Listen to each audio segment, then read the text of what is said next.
বার্তা পাওয়ার পরও যেরকম ভাবে চিনে নেওয়া হচ্ছে, এটা কিন্তু শুধুমাত্র এখানকার চিত্র নয়, সারা পশ্চিম বাংলার চিত্র। সেখানে এইরকম ভাবে আদিবাসীদের জমি থেকে তাদেরকে উচ্ছেদ করা হচ্ছে।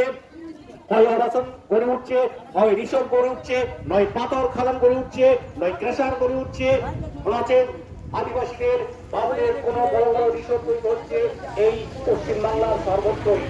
তাই আমি এখানে উপস্থিত এবং যারা হতে পারেননি, কি সুন্দর রিসোর্ট, ঘর বাড়ি, ভালো কৃষি জমির উপরে, আদিবাসী পাট্টা জমির উপরে এই সুন্দর সুন্দর অট্টালিকা বাড়ি, এই বঞ্চনায় এই আদিবাসী মানুষগুলো বঞ্চনায় ভুগছে।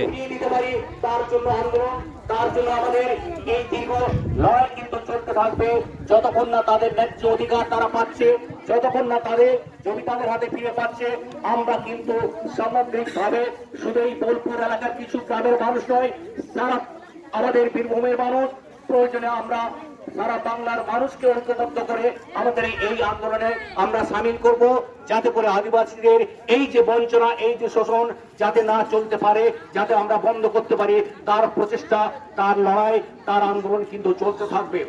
আমাদের এখানে বিভিন্ন সংগঠনের পক্ষ থেকে আদিবাসী সমাজের মানুষ যেমন আছেন, আদিবাসী সমাজের মানুষরাও এখানে আছেন।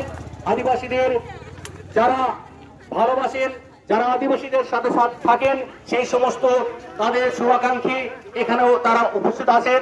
তারা বিভিন্ন জন বিভিন্ন বক্তব্য রাখবেন আজকে, যাতে আদিবাসী সমাজের মানুষ